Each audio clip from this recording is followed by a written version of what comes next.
Welcome to this Infosys Knowledge Institute guest lecture series.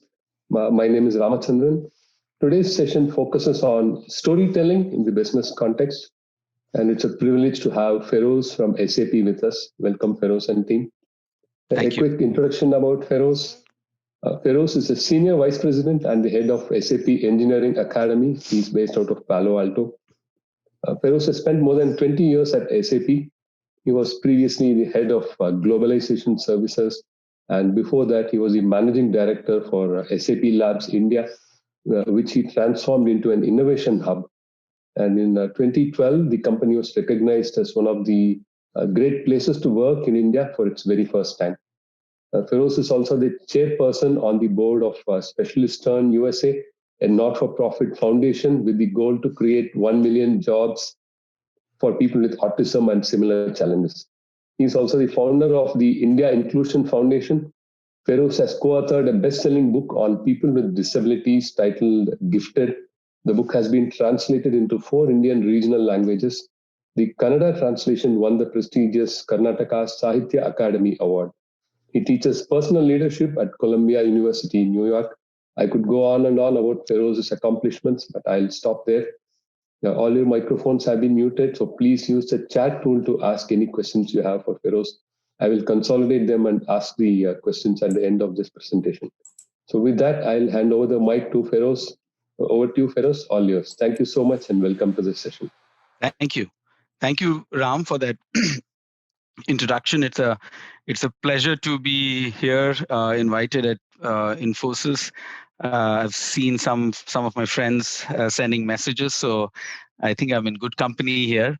But more than anything else, thank you for providing the platform to talk about a very, very important topic, and that is the importance of storytelling in the business context. And I have a presentation, but I just wanted this to be a free flow of ideas and basically share some of my thoughts, and also to talk a little bit about what we are trying to do about storytelling as a topic at SAP, and specifically at the SAP Academy for Engineering.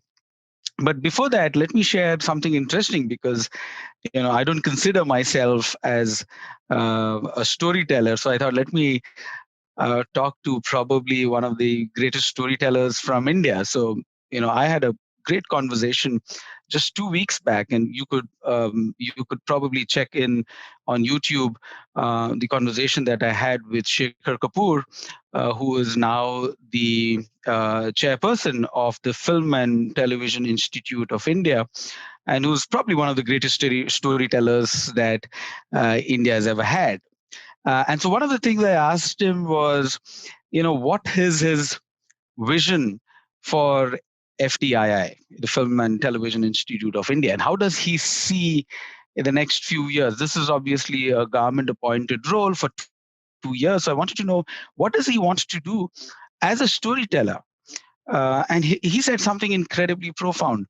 He said, Feroz, I wish that I could make FTII like the IITs, where the best graduates of FTII actually have positions like becoming CEOs of the most famous corporates in the world.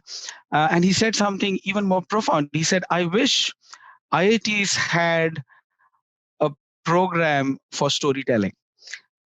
He says, if there's one thing that I would like to change about every educational institute, is to have storytelling embedded deeply into technology and every conversation. And his belief is that the way to transform good engineers to successful entrepreneurs is storytelling. This is incredibly important to understand, that a lot of us, and I've seen this in my journey, that we've got great, smart engineers, right? But how do you transform these engineers into successful entrepreneurs is by giving them the ability to tell a story. And he says that if we can transform our education system where storytelling becomes an integral part of of every educational program, we would see a lot more successful outcome. So this is incredibly important, and this is coming from probably one of our greatest storytellers. And so I think this is super important for corporates to understand that. Now, let me start by telling you why this is so important. And the reason is, I think magic happens at the intersection of science and humanities. This is something that we tend to celebrate, something that Steve Jobs always spoke about, right? Let's intersect science and humanities, and that's where magic happens. But this is not as short term as what Steve Jobs said. This has been proven historically over hundreds of centuries. If you look at the Great Renaissance that happened, it actually started with the Medici family in the 14th century in Italy, where this was a wealthy family. They made a lot of money through banking, and they said they managed to get the best architects, the best bankers, the best artists, and when they got all of them together, is in many ways the start of the golden era, is the start of Renaissance. And what I'm trying to tell you is that even in 14th century, it was seen that magic happens at the intersection of science and humanities. Now, and there's a beautiful book called The Medici Effect. If people haven't read it, I would highly recommend you to read this, because they speak about exactly what happens when the best of both worlds come together. And you would see that a lot of successful transformations, a lot of cities and a lot of areas that have been successful in many ways have a great mix of both. And I often ask, in fact, I was speaking to at one of the technology events in Bangalore, and my ask was, let's count the number of engineering colleges in Bangalore, and let's count the number of, or in Karnataka for that matter, and let's count the number of colleges focusing on humanities. And it's massively skewed in favor of engineering, right?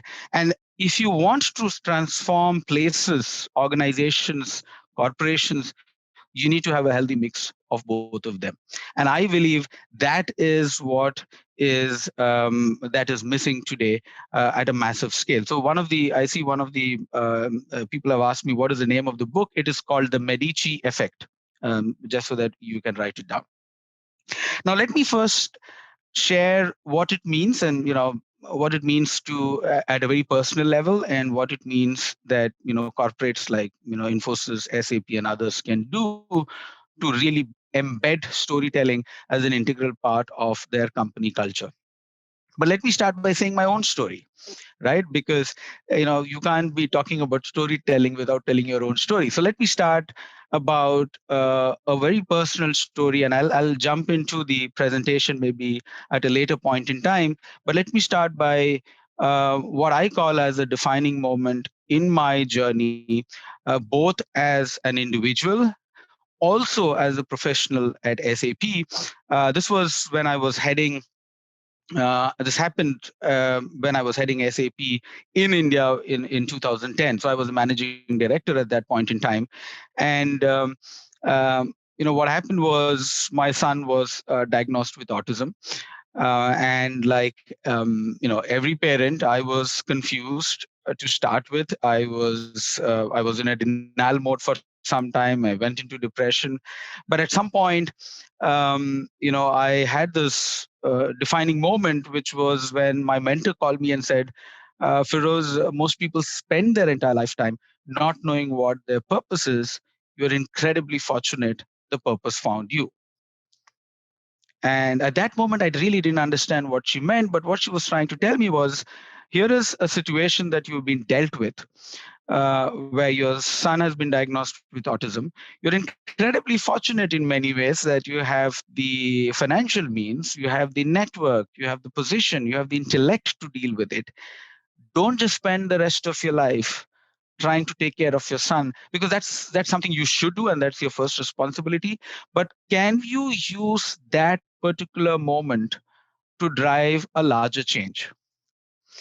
I'm talking about 2010, and I didn't even know what autism was. I really had no clue what I was dealt with. But that in many ways allowed me to reframe the problem in a way that on one side, I was considering myself as a victim, but now I was seeing it as like, oh, I have a power to maybe change the narrative, not just around autism, but around disabilities overall. But, obviously I didn't know what to do next. And I started speaking to a lot of people trying to understand the disability space. So I started speaking to parents, I started speaking to entrepreneurs. And one of the things that I realized was that people with disabilities are not meaningfully employed across the world. In India, especially, that numbers is up to a staggering 95%. So 95% of the people with disabilities are not meaningfully employed, right?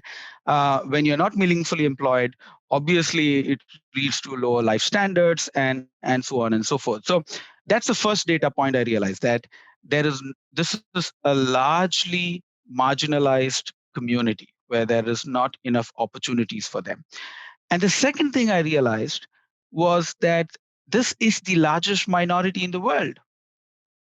15% of the world's population, this is as per the World Health Organization, are disabled. 15%. This is more than 1 billion people.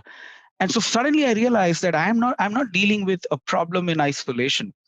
There are 1 billion people with disabilities, and 1 billion people are marginalized without meaningful opportunities for them to contribute back to the society.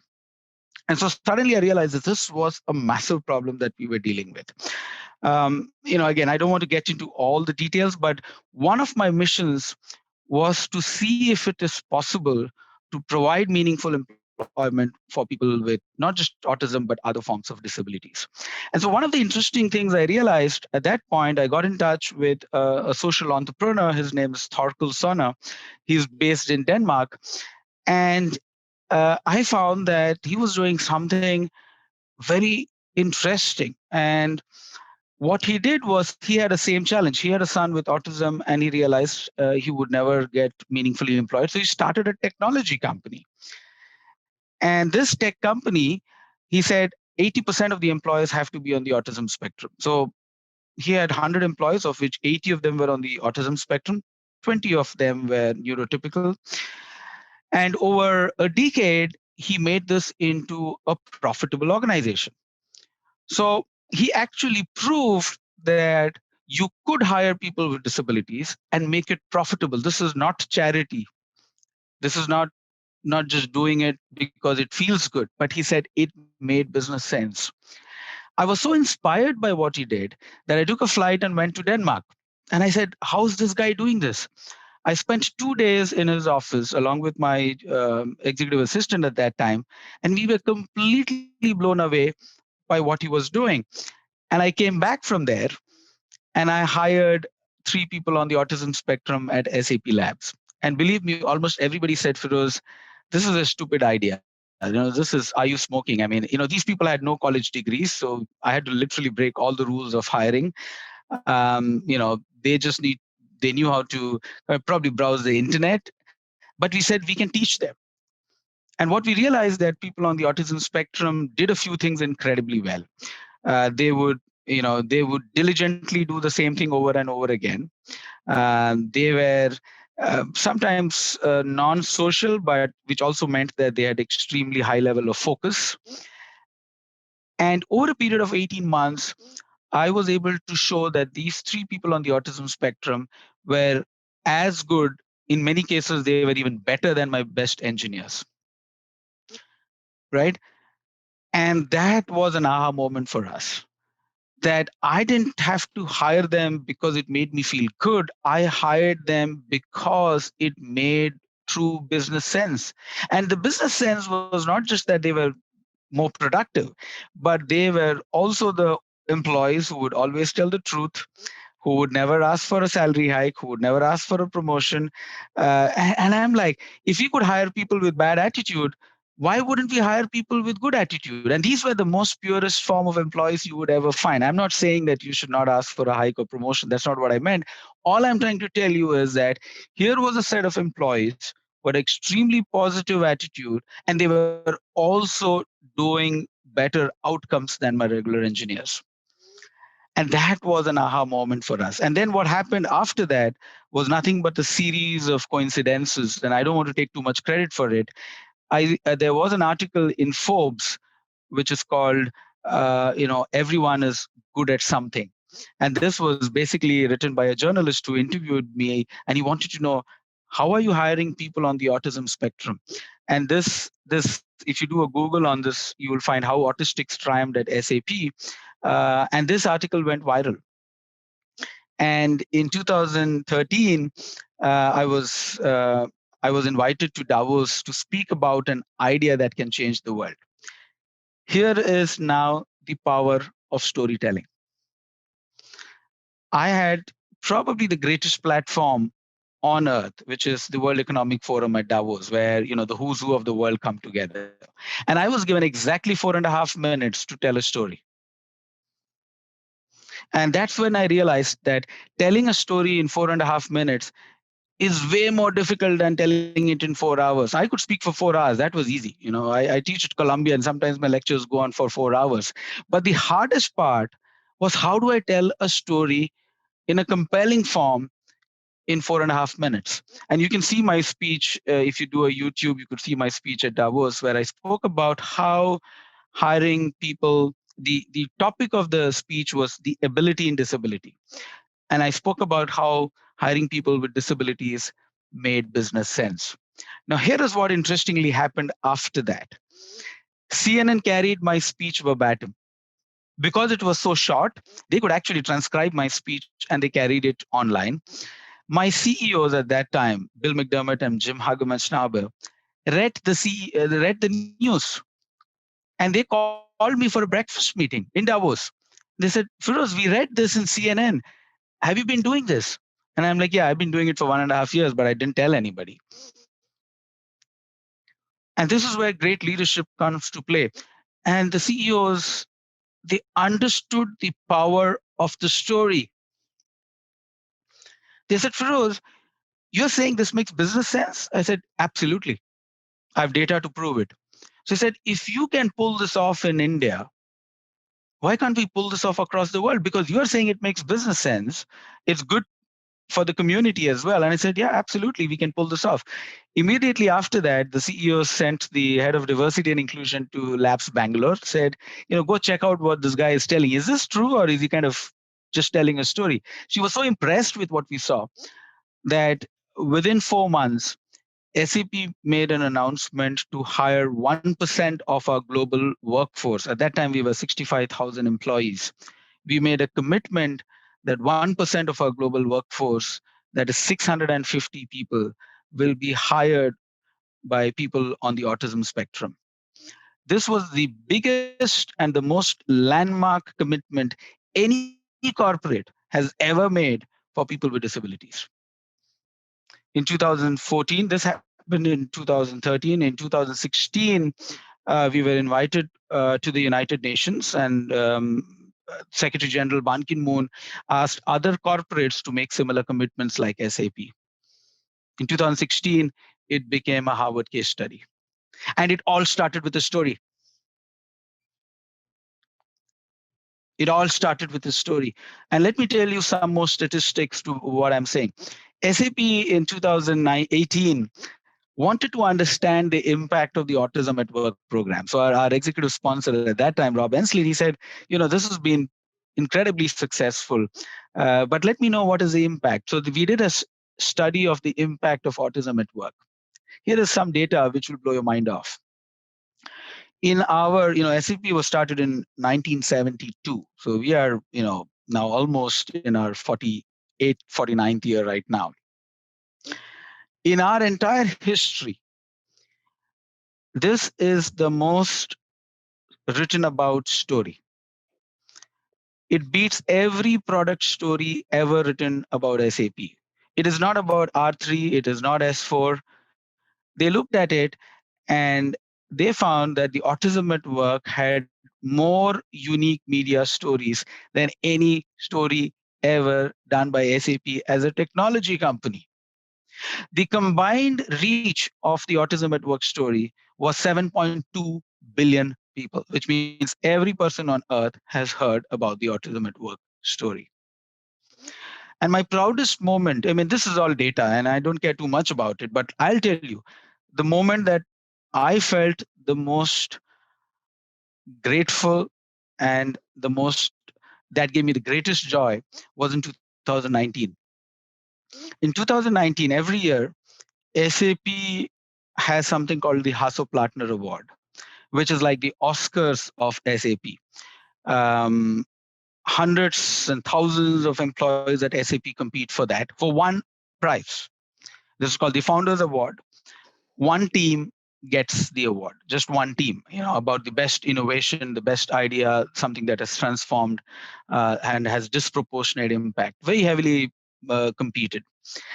In 2019, for the first time, SAP decided to give the award not to a team, but to an individual. And that individual was a person on the autism spectrum. That's an amazing story, Feroz.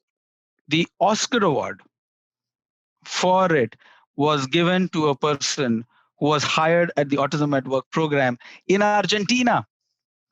The program started in Bangalore, 2013. 2019, the person who wins the Hasso Plattner Award gets it in Argentina. These are people who would never have got a job anywhere. I can tell you data after data. The one of the most innovative people whom we hired at SAP, who's also done incredibly well, was actually pushing carts in Walmart. She's now working at SAP and has done incredible work in innovation. SAP has hired 180 people in 20 different locations, full-time employees. We have hired another 180 plus as part-time employees. But I think what was really interesting is the ripple effect. It was not just SAP. I have personally spoken to hundreds of companies across the world, and they have started their all their own Autism at Work program. Why am I saying this? You could have a great initiative, but if you can't tell a compelling story, it adds up to nothing. It is important to be able to articulate a compelling story. The Autism at Work program, and here is what was brilliant. Everybody's looking back and saying, Feroz, how did you plan this? And my first answer is, I didn't. I think it was just coincidence in my case. In this case, it was absolute coincidence. And I don't want, as I said in the beginning, I don't want to take credit for a lot of what that happened because it was serendipity. It was the right people at the right time coming together. But when I look back, I think there was a compelling story.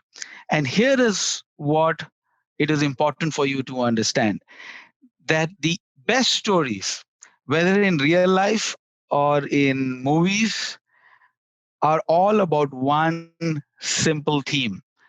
You always want to see an underdog win. And people often ask, why is this story so popular? I have traveled in flights, and every time I introduce myself as, I work at SAP, people say, is this the same company that hires people on the autism spectrum? Because it is a fantastic story of an underdog winning. It melts your heart. Everybody seems to love it, right? Even though, as I said, we've probably hired a few hundred people, but that's not what really touches people. The fact that it's touched 7.2 billion people across the world and counting is because it is a great moving story. In fact, Anderson Cooper covered this story in 60 minutes just a month back. You could do a Google and find this. And that is the importance of storytelling. Now, let me conclude before I maybe, you can, I can show my presentation at the end, but let me conclude by a few things that can be done in a tangible manner. You can say, Feroz, okay, all that is good, but how do we bring storytelling into the corporate world? Now, I run something called the SAP Academy for Engineering, and our CEO Christian Klein called me and said, Feroz, build the next generation of engineers. And the first thing we realized is that the next generation of engineers cannot be just good coders. That's not good enough. We wanted them to be multidimensional. The engineers of the future are multidimensional engineers. And so we said from day one, we want them to be exposed to humanities. While they have to be good at coding, that's a given, that's your day job. But how the best engineers are the ones who also have broader understanding and interest in the overall benefit of things. And that's when true innovation happens. So here are a few interesting things we do. When our engineers come to the academy, they have to do two final presentations. One, obviously, they have to build a product, and they get 6 months to build a product, which is a real customer problem and a real solution. But they also have to perform a theater, a play in front of the employees. So they spend months writing the script, and we've got a professional theater person who will give them a script and say, figure it out, and they practice for 6 weeks and they perform a play. So they do script writing. Most of the people, like, I've never done script writing, doesn't matter. They get to work together, and they have to perform live in front of the employees in the cafeteria, right? So you see, on one side, you're building a product. On the other side, you are exposing them to humanities, of art, of theater, of music, of culture. And we believe when they come together, magic happens. Start early, right? And for this, you have to embed this as a cultural aspect of it. Don't make this as just an interest group. A lot of companies have interest groups, which is like the side topic, right? You do it as a hobby. We are saying move it from the edges and bring it to the core. Make it an integral part of building a world-class culture. And sometimes we have to move away from and I've built a lot of interest groups and so on, but most of them, people say that's something I will do when I have time. No, we want that to be embedded deeply inside the organization culture. So I'll quickly show you the presentation, and then I'm happy to take any questions. Is that okay, Ram? Can I show the presentation for just 5 minutes, because it gives context to everything that I said? Yeah, definitely, Feroz. We are okay on time. Please go ahead. Thank you. So I'm just sharing my desktop right now. Ram, just tell me if you're able to see my presentation. Can you see my presentation, Ram? Yeah, we can see it. Yeah, please go ahead. So I'm just going to quickly run through this so that you get a context of what I'm saying. This is all, what I quickly ran through it. Everything is a story. And everybody needs to be able to articulate a story, whether it's a product story, whether it's your personal story, you need to be able to articulate that. Here is what is super important. The distance between bright engineers to successful entrepreneurs is story, is the ability to tell a story. I've seen too many brilliant engineers not being able to tell a story. And that is where is a distance between being good at something and being successful. So have the ability to tell a story. Very important. What is important is to be able to tell your own story. And the reality here is everybody has a compelling story. So don't tell me, people often come and say, Feroz, but my life story is very boring. Not true. Not true. The important thing is your story is incredibly unique because it's nobody else's story. So don't assume that you have a boring story. I think everybody has an interesting story. The hard part is to be able to tell the story in an interesting manner. That requires practice. Okay. This is my story. I just shared you my story. This started with this boy. This is my son. He's now 11 years old. He's non-verbal, can't speak, but he's the greatest joy of my life. And I remember one of my friends telling me, Feroz, can you believe that this boy has been responsible for one of the largest transformations in the disability sector in the world. And it started with one person. It's taken a lot of time, it's been a work in progress for 10 years, but it started with one person. And I believe that each one of you have the ability to create a ripple effect in the world in your own small ways. You don't have to change the world. I think sometimes changing the world is overstated. I'm saying start with one. And if each of you can drive transformation to one person, the world will be a much better place.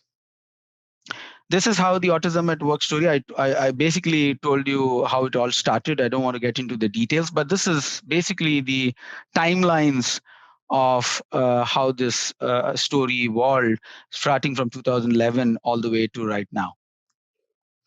Now, here is very important. I hope if there is any takeaway, this is what you take away. What is the basic structure of a story? And these are just 5 steps. And every storytelling class will tell you these are the 5 steps. This is universal. Start by saying, how does the world look like, or how was it before? The second step is, what was the inciting incident? I call it the defining moment. The third step is, what have you done about it? The fourth is, what is the big main event that really pivots from a small incident to a massive change? And the last is, how does the world look today? That's it. So let me put my story in this context. Introduction, this was where, as I said, 2010, I was a managing director, world was perfect. And then something happened, which is the diagnosis of my son with autism. And then, of course, raising stakes. I mean, what do you do about it, right? Everything happens, but if you don't do anything about it, the outcomes are zero. So you start thinking about solving the problem. In this case, I would say the main event was hiring the first 3 employees at SAP Labs was the one action. And this is important. It has to be a tangible action. What is the main event? In my case, I think SAP making an announcement saying that we will hire 1% of the global workforce on autism spectrum was the main event, because that was the trigger point of many other companies doing what SAP did. And what does the world look like today? Well, I hope the world is a slightly better place. I don't want to claim that you've changed the world and it's perfect. It is not. I think there's still a lot of work to be done. But the world is a slightly better place than what it was in 2010. That's the structure of a story. And I am convinced that each of you have this in you. Please don't think that you don't have a story. If you really put your life story in these ways, you will find a compelling story for yourself. This is what happens, what I call as the Medici effect in action. These are my young engineers who are performing at the cafeteria in Palo Alto. Okay. These are the young engineers who not only if they have to graduate, they have to do a project, and they also have to do a theater performance. And this is how you start teaching the people the importance of storytelling. Thank you very much. That was a very touching and profound story you shared, and also message, Feroz. Thank you so much. So I have a few questions. Let me go to them, bring up those questions first. Then I'll just unshare it so that, I'm happy to take as many questions as I can, as much time as you need. So over to you, Ram. Sure. Thank you, Feroz. So Dr. Prajwal has a question. Does taking help from mentors to decide which parts are to be included in a story a good approach, or would it be better to go with one's own instincts? My personal take is, again, this is my personal take. Mentors have played a very important role in my life, and I always say you have to be most comfortable with your own story. I don't think somebody else can tell you what your story is, right? What I did was just try to give you a framework that worked for me. I think what works for you has to be your personal story. So I would say you can take help from your mentors, but ultimately you have to decide on your own the story that you are most comfortable with, the story that you are true to yourself, and the story that is absolutely authentic. The most important thing about storytelling I've realized is that if you're not authentic, people figure it out very quickly. So don't try to tell a story which is not true or which is somebody else's story. You can only be authentic if you tell your own story. So while you can take help, I think you have to decide the story that you want to share. Okay. Thank you, Feroz.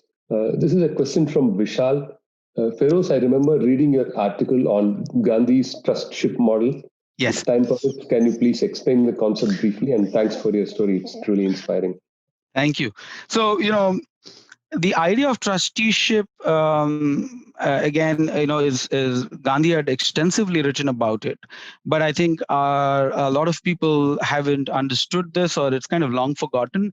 And Gandhi's premise was pretty simple. He said that capitalism will eventually see the end of its value if capitalism is not grounded on strong moral values, right? So we had this debate about is it socialism or is it capitalism, and he believes that trusteeship is the intermediate path.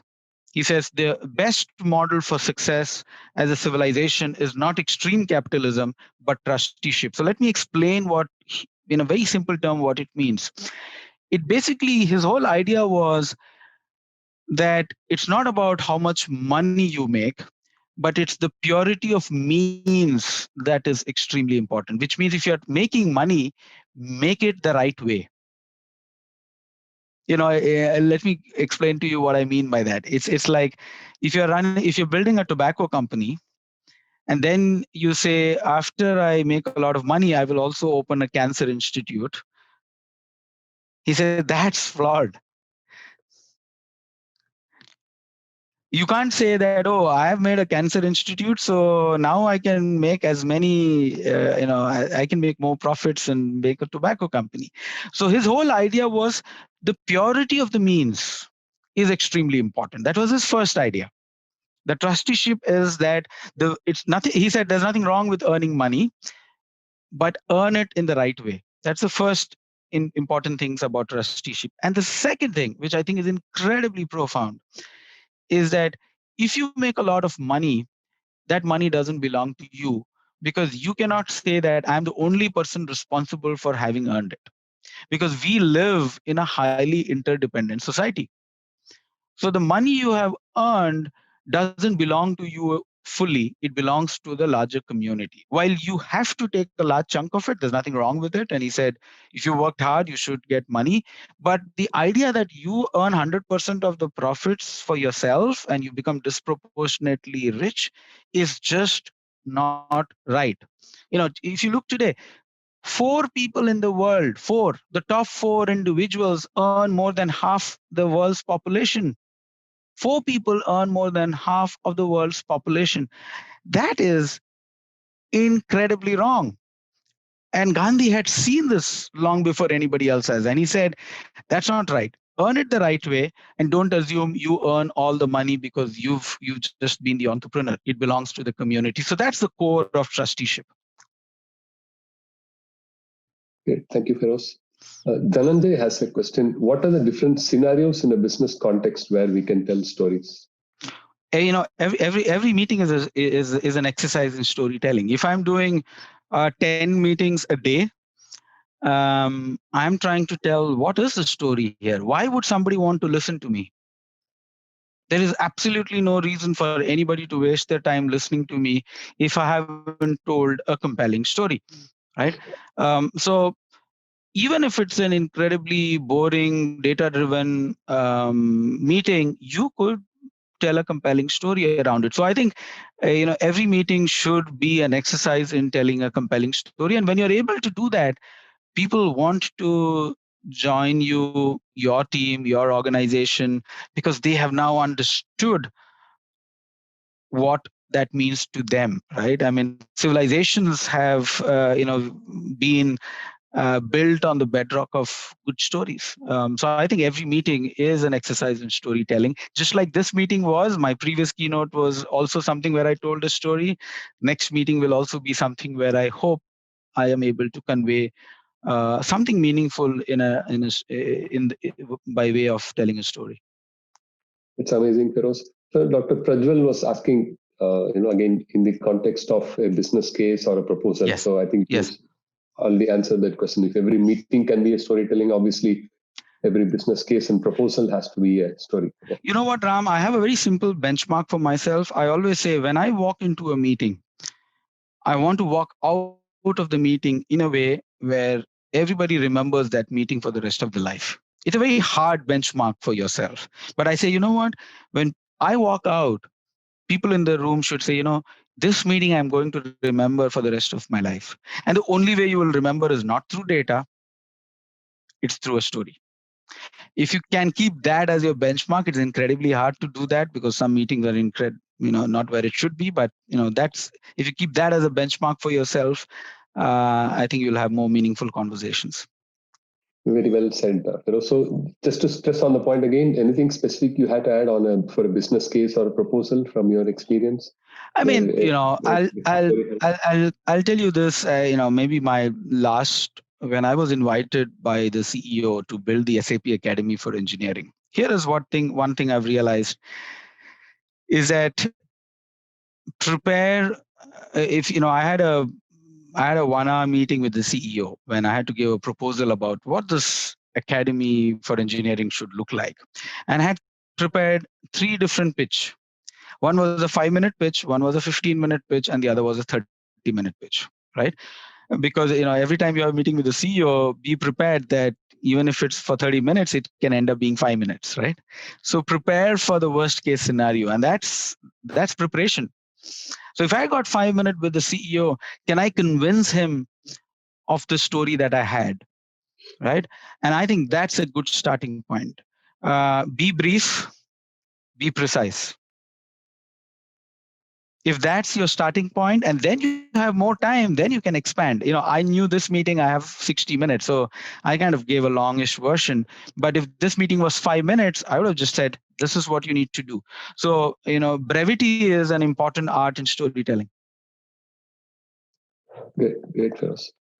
So Hina has a question. Hello, Feroz. Why theater? Why not movie making? I think it's just a good idea. I think theater is very nuts and bolts, right? I mean, you don't need instruments, you don't need anything. You can just show up. All you need is one space, and you can practice. So you don't, it's just logistically easy to do theater. Movie making will mean it gets into technical details. And again, here we didn't want them to be able to, the idea was not to make them movie directors. The idea was allowing them to express themselves. We wanted them to be in front of the audience. The follow-up question is, how do you grade your stories with your own teams versus external clients? For example, stories where you start with outcome and then go to story, or build the story from the scratch and reach the climax. Which approach would be good? I mean, it depends on the story, and I can tell you that, storytelling. Obviously, there is science behind it. So it has to follow a certain arc, right? And it's like the hero's journey. What is a hero's journey? A hero's journey is there is a certain arc to telling the story. You start with a situation, then you have a defining moment, and the person falls through it, and then he has an aha moment and kind of gets up and kind of done something transformational, right? That's typical hero's journey. And this arc has been relevant for as long as human beings have been telling a story, right? So I think it depends, how do you want to carry the arc? And I'm also a writer, I write columns and so on. So if you see my pattern, it's the same pattern. You start with the world as is, you give a certain situation, and then you try to end on a certain high. So you want to end on a high because that's what, when I told my story, I ended by saying that the greatest award at SAP was won by a person on the autism spectrum. That's how you'd end a story. I'm not saying it was all perfect. By the way, there have been a lot of issues with the program. But when you're telling a story, you end on a high. You don't want to end on a low. You don't want to say, oh, by the way, we said this, but we were not able to achieve that. That may be the truth, but that's not how you tell a story, right? So I think storytelling is also eventually an art. It's not a science. It's more of an art than science. Very well said. Very well said, Feroz. So this is from Simran. Thank you, Feroz. This was super inspiring. Not everyone would have a personal tragedy or a major turning point like that in their lives. How does one view an authentic and impactful personal story with what one would say a normal or a privileged life? Very good question. I mean, this is something that I've often been asked. And let me give you some context. I take this class at Columbia called Personal Leadership, and we do an exercise at the end of it is a 1 week program. And we do a story. We do a 8-hour exercise where everybody has to tell a story for 5 minutes. And I haven't found till date, and I've been taking this class for 4 years now, and I would have had thousands of my MBA students doing that program. Till date, I have not found a single person who didn't have a compelling story. Till date. Not one. So the idea that you don't have a compelling story, or you need to have a story which is, in my case, was probably hard and difficult, is not true. And again, the idea is an impactful story doesn't have to change the world. An impactful story should maybe touch somebody's heart. That's all it takes. I think a lot of people get overwhelmed by, oh, I have to tell something that now has million people's life changed. No. If it touches one person's heart, that's a good story. And everybody has one. And I'm telling you, I have data to back it up, and that everybody has a compelling story. Most people are just shy to share it. That's the problem. People are like, what will people think of me? Will they think of me as a bad person? Have the, every, in life, there's a beautiful saying in the Bible that time and chance happen to them all. What does it mean? It means that everybody will go through what I call as defining moments in their life. It's only a matter of time and chance. If you haven't had it now, you will have it at some point in time. What is important is what have you done when that happened to you. It happens to them all, no exceptions. The next question is from Rachna. Her question is, there is always a hesitation that a story might not connect with the audience, which makes us stick to facts instead of stories. Can you please share some tips to build a riveting story? It's like making a movie. You can ask any movie maker, when they're making a movie, they think they're making like the next Oscar award winning movie, but more often than not, the movies fall flat, right? I mean, they think it's going to earn $1 billion, and it doesn't, because maybe the story didn't land well. It didn't resonate with the audience. And I would say that the only way to figure that out is to keep telling your story over and over again and improving it. If it's not working, change your story, right? You're not going to get it right the first time. I have told a lot of stories which sometimes didn't land well. But there are stories which I know almost invariably it will land. I have told, and again, this is not to blow my own trumpet, but I have told the autism story at least 1,000 times around the world, and every time I get a standing ovation. It doesn't matter which the audience is. People have been in tears when they heard it, because it's a human story. It's an underdog winning story. It connects people's hearts. It melts their heart. So some stories will land, but I'm also honest to tell you that there are many stories that I've said which didn't land. So then you realize, okay, maybe there's something missing in the story, or maybe the way I narrated it. Next question is from Anirban. His question is, storytelling comes from our childhood days. So Yes. is there anything we need to do and become childlike to make the story authentic and simple? Absolutely. I mean, I think I've been very blessed that I read a lot when I was growing up, and I still read a lot. So reading is a good habit, because when you read, you're reading stories, right? So you understand the arc of storytelling. It's again something that you have to put an effort. You don't become a good storyteller because you want to become. You become a good storyteller by practicing it. And I have often said this, that if you want to be good at anything, whether you want to be good at cooking or whether you want to be good at storytelling, you have to practice. So this is not something you can just wake up and become good at it. I've practiced stories over and over time. You know how to deliver it. So storytelling, what I said was the story of an arc of a story, but your language matters, right? The ability to pause matters, right? I mean, these are all you will kind of fine tune it when you're telling the story. You kind of told the crux and then you pause, because people want to time to digest it. Now, these are all tricks and tips that you learn. Your language has to be good. You have to be authentic. You have to be brief. You have to not get lost in the details sometimes, right? So I think there are all these are tips and tricks of telling a good story. Great, thank you, Feroz. Saurabh's question is, any blogs or books that you would recommend to learn the art of storytelling?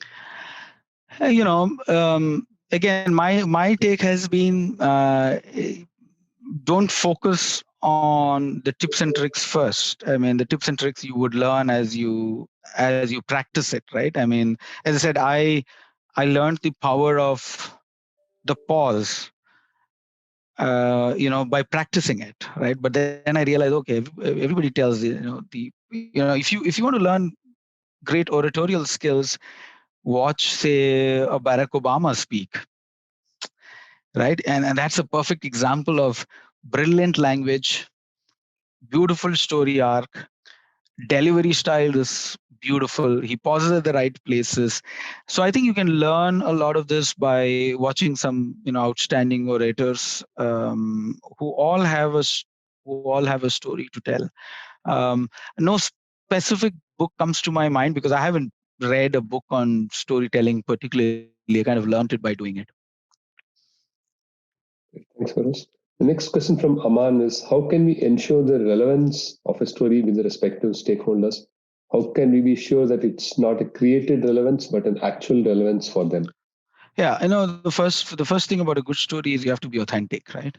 And I always say, I've seen a lot of people tell stories which within few minutes is not authentic, and you can catch that very quickly. So being authentic is probably the single most important aspect of being able to tell a story, and the only way you can be authentic is if you've internalized it. Everything that I'm saying, I've internalized it for 10 years. And so if I tell it, I hope it seems authentic, right? That I'm not just giving you some data from Google search. I mean, that anybody can do, right? But to have a lived experience is very different. Then it comes from very deep parts of your heart, and people feel that. Even if it's virtual, people feel it. True, Feroz. And a follow-up question from Aman is there a particular style to storytelling? How much of dramatics is the right amount while you tell a story? And how much humor, if engineered, would it be just right? Oh, humor is super important. So humor is super important. Forgive me if I didn't crack too many jokes today, because you also have to be careful about where you put your humor when when you're talking a very serious topic. You don't want to do humor. But many times, especially when I teach in my class at Columbia, I try to innovate, and sometimes my humor falls flat, and sometimes it gets great reception. So humor is super important, but you have to be sensitive of how it lands on people, because context matters. What is humorous in one culture may be seen as disrespectful in the other. So you have to be aware of how it lands on the people. But humor is one of the most important skills you can have, not just in delivering a good story, but in life in general. If you have a good sense of humor, life is good. Thank you, Feroz. So just a few more questions left, Feroz. Can Sure, we take a sure. few minutes? Yeah, absolutely. As long as you want. Yeah. This is a question from Neeti. Sometimes people are biased. Sometimes they will judge you even before you start speaking or telling your story. So, Yeah. any tips to overcome that, or how to ignore that so that it does not throw you off? I think before I deliver a keynote or whatever, I do my groundwork of who my audience is. Okay, it's important to do that. For example, I'm telling you, when I'm doing my lecture at Columbia, I kind of know how many students, what's the background, what's the country background, so where do they come from. So you have to know a certain you have to know who your audience is. So make sure you do that groundwork, because you want to also connect with them at a very personal level. But what I have seen work is, if you're authentic, it almost invariably works across audience, right? Of course, I've also had certain situations where um, people were not as receptive in one culture as it is in some other culture, right? But as I said, at the end of the day, if you can touch people's heart, it doesn't matter where you are. I tell the same story in Beijing, and I tell the same story in Frankfurt, and if it's authentic, it almost invariably lands. So, I think we have covered all the questions, Feroz. Thank you so much for giving such an insightful speech. I'm just checking to make sure there are no other questions left. Yeah, I think we covered all of them. So personally, for me, thought leadership is what we focus on in Infosys Knowledge Institute. So it has been a very profound message for us on how we come out with our stories. One more last question from Ghanshyam. Can you Yes. please throw some more light on engineers must be multidimensional in the context apart from knowledge? Very good question. So I'll explain you very quickly what it means by multidimensional. Our core realization was engineering is not just coding or craftsmanship. You can consider coding as one way of craftsmanship, but that's just good coders, and you can find a lot of good coders anywhere in the world. But really, for us, a multidimensional engineer also has to have other characteristics like curiosity, courage, the ability to build communities and give back, and compassion. We call it the 5 C's at our academy. The centerpiece is craftsmanship or coding, which is, if you're an engineer, you need to know how to code. That's craftsmanship. That's the building piece. But that's not good enough. We want to also have engineers to have courage and curiosity and compassion, and the ability to build communities and give back. Once you have those characteristics, then you've probably built an engineer who will have a much more disproportionate impact than somebody who just knows how to code. So that's why we call it multidimensional. It's not just coding, but it's multidimensional. Okay, thank you. Just the last two questions, Feroz, Sure. we'll wind up. Sure. This is from Megan. When you tell a personal story, how do you make sure you're not oversharing or including things that are important to you and not for the audience?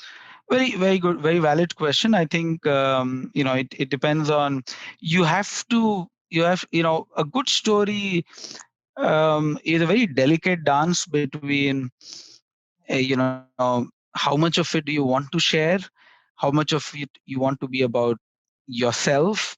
So here is why it is a delicate topic. It has to be a personal story, because only things that are personal are authentic. But you should not make the story about yourself, because that's an ego enhancing activity. You have to make the story about others. So even though I told my story about my son, most of the time I was not talking about, most people say, okay, can you tell me how's your son doing? I said, that's irrelevant. I didn't tell about, what is his current status and all that. He was just, a starting point of the story. But I was always talking about the impact. So you have to be very careful not to make it about yourself, but to really make it about others, right? Because that's what people want to listen to. Nobody wants to know, what did they do to you, Feroz, and so on. I mean, that's irrelevant. What is important is make the story about others. While you have to start with yourself, because that's when it becomes authentic. Great. Thank you, Feroz. So the last question from Anirban: Are salespeople more of storytellers, or are people in delivery? Do they tell more engrossing stories for professional requirements? I think the way we have sliced and diced is that salespeople need to be storytellers because their job demands it, and engineers need not be storytellers because their job probably doesn't demand it on a day-to-day basis. But I think that's an unfair, boxing of categories. I think everybody can be a storyteller and should be a storyteller, and I believe everybody should be a salesperson. There's no substitute. Everybody has to be a salesperson because you're selling either an idea, you're either selling a concept, so it's all about selling eventually, and selling is nothing but storytelling. Great. Thank you, Feroz. So with that, we'll end this session. Thank you so much for taking your valuable time to join us today and share such touching and profound stories. I'm sure all of you have a takeaway, and we're going to be different from this session. And thanks to the audience for being part of this session, for bringing up very relevant questions. You'll find links to Feroz's website in the email for this session. He has his website and also his LinkedIn profile. You can find, like he also shared about the YouTube and other videos that are available on the net. And to learn more about the Knowledge Institute, please visit infosys.com/ITI. So with that, we will conclude this session. Thanks once again to Feroz and this amazing team for making this session happen. Have a nice day, Feroz, and all the best for all your initiatives that you have been doing. Thank you so much. Thank you on behalf of Thank you, Ram. Thank you for the opportunity, and I want to, thank all the audience. This has been one of the most engaged audience that I have found, and I'm delighted that we got the chance to take so many questions. So, to all the audience, thank you for tuning in and listening to me and giving your valuable time for this session. So grateful to you and all the best. It's been a wonderful evening. Thank you, Feroz. We'll be in touch with you. Thank you, audience. We'll sign off with that. Thank you, Christine, and the rest of the team. Thanks.